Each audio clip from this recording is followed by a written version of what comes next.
Fala galera, aqui é a Maria Júlia e esse é o meu canal e hoje eu vou contar pra vocês a minha experiência com a minha última leitura que, cara, foi sensacional, virou favorito, virou 5 estrelas, cara, incrível. Eu estou falando de Se Não Eu, Quem Vai Fazer Você Feliz, da Graziela Gonçalves. Pra quem não sabe, ela é a Grazon e ela foi mulher do Chorão. Gente, pra quem não conhece o Chorão, ele foi vocalista da banda Charlie Brown Jr.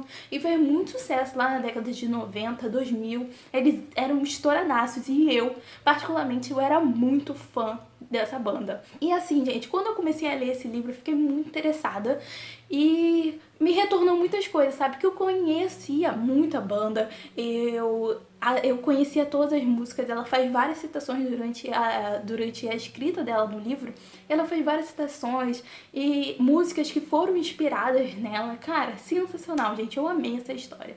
Então, pra quem não sabe, a Grazon era um apelido que o Chorão colocou pra ela. A Grazi, ela vai contar um pouquinho no primeiro capítulo, um pouquinho da história dela, relações familiares, que ela veio de uma família muito humilde lá em Santos e foi lá, aos 23 anos, que ela conheceu o Chorão, o Alexandre, o Ale, como ela sempre chamava ele. E o que acontece lá, eles se conheceram, eles não eram famosos, eles se conheceram no início ainda da carreira dele. E assim, ela acreditou muito nesse cara. E ela conta que assim, que no começo ela ficou muito de pé atrás sabe, criar um relacionamento, de querer alguma coisa assim com ele, porque ele já tinha sido casado, ele tinha um filho, ele não tinha muita estabilidade financeira, então ela ficou meio assim, porque a Grazão, ela era uma mulher muito independente, muito dona de si, trabalhava, estudava, fazia todos os corres dela pra ter as coisinhas dela. Então, entrar naquele relacionamento era uma coisa meio estranha pra ela, mas cara, ela se entregou àquele amor. Ela sempre fala, ela sempre frisa muitas vezes durante o livro que é o amor da vida dela, a história mais linda que ela viveu e tudo mais. Então, gente, eles se conheceram lá. Antes da banda fazer muito sucesso, ela sempre acreditou no talento e na banda do namorado. E ela ajudou. A Grazon, ela foi elemento essencial para que essa banda tivesse sucesso. Ela trabalhava e muito do dinheiro ela investia na banda, ela acreditava, porque o Chorão, ele estava dedicado, então ele fazia uns bicos ali e aqui, mas ele acreditava que a música ia ser o que ia fazer ele bombar. E ela com certeza acreditava, ia atrás, se virava, fazia os corres junto com ele. Ela foi atrás para eles conseguirem fazer um show, a abertura de um show de uma banda muito conhecida que ela gostava muito. E ela vai falar muito sobre o gosto musical e que isso fazia que eles se unissem, que eles fossem mais fortes ainda, sabe? Como um casal.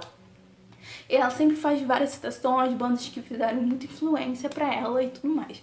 E, gente, ela, tipo assim, o livro inteiro, ela, sabe, desbanja elogios e fala o quanto o Chorão foi o amor da vida dela, quanto ele foi importante pra ela, quanto ele era um cara incrível, especial. Mas a gente vai ter alguns momentos bem delicados em que ele demonstrava ter atitudes abusivas. Não sei se necessariamente se pode ser classificado como um relacionamento abusivo, mas ele tinha sim algumas atitudes como ciúmes desnecessários, querer que ela não trabalhasse, querer que ela simplesmente dependesse totalmente dele. E que quando ela tinha alguns de querer ser mais, de não ser só a sombra do namorado, do marido, ela querer ter a própria independência, as próprias coisas dela, em alguns momentos ele travava isso nela. A gente vai ter algumas passagens assim que sim, ele tinha muitos comportamentos abusivos, ele era extremamente ciumento em momentos que não eram necessários. Então isso acabou crescendo um ranço que eu não tinha pelo Chorão, que eu não conhecia essa parte dele, mas é inevitável não se falar sobre isso.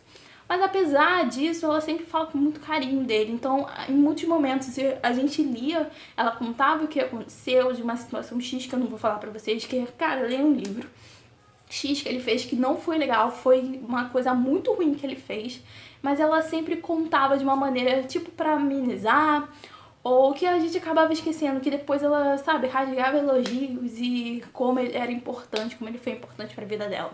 Gente, não é spoiler, eu acho que, né, todo mundo sabe, mas o Chorão morreu lá em 2013 e aconteceu muito baque pra ela, porque foi muita gente falando, a culpando dela ter sido a culpada da morte dele. Pra quem não sabe, o Chorão ele morreu de overdose. E assim, de uma passagem pra lá, sabe, da carreira dele, em que ele era uma pessoa muito explosiva e muito carinhosa. Então ele era uma pessoa que brigava muito pelas coisas, ele era muito impositor sobre as coisas que ele achava que eram melhores pra banda. Então a gente vai ter vários episódios de que o Champion, que era o baixista da banda, eles brigavam, batiam boca até o momento que o Champion ele sai da banda, até que o momento que o Champion retorna, mas mesmo assim nunca foi exatamente como era antes. Então ele tinha muitos conflitos, ele era uma pessoa muito impulsiva e ele desenvolveu depressão, ele desenvolveu síndrome do pânico e agrazou desde que essas coisas, e ele usava droga como se fosse uma maneira de escapar daquela situação que era horrível pra ele. E ela fala muito no livro que essa consequência de tudo que aconteceu foi por causa da mídia, da internet, das pessoas bombardeando de haters e tudo mais, porque lá na época, quando eles se conheceram e quando a banda começou a fazer sucesso, a internet meio que não existia, era muito pouco, a mídia não era tão forte, mas depois que a internet veio, isso acabou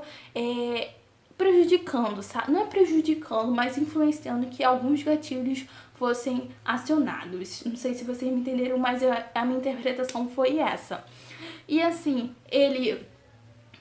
ela tentou de tudo, isso ela sempre frisa que ela tentou ao máximo, sabe, fazer com que ele começasse um tratamento, ele fosse ao terapeuta, ao psicólogo, ao psiquiatra, para ele tivesse uma reabilitação, mas ele ia até nas primeiras, mas ele acabava falando que ele não precisava, que era coisa de louco, e ele não era, e ele conseguiria se tratar sozinho. Infelizmente não foi isso que aconteceu, ele teve uma overdose em 2013 e faleceu, e cara, pra mim como fã, eu fiquei muito chocada na época. Foram várias semanas falando sobre esse assunto na mídia e tudo mais, eu fiquei muito triste porque eu gostava muito da banda, e alguns meses depois o Champion, que era da banda também veio a óbito, mais ou menos pela mesma questão. E a Grazon, ela foi muito bombardeada entre mídias e pessoas, jornalistas, querendo falar sobre ela e ela contasse o que aconteceu, sendo que ela não conseguia fazer isso, porque ela meio que se sentia, pelo menos na minha interpretação, que ela se sentia culpada pelo que aconteceu. Apesar de ela não ter culpa,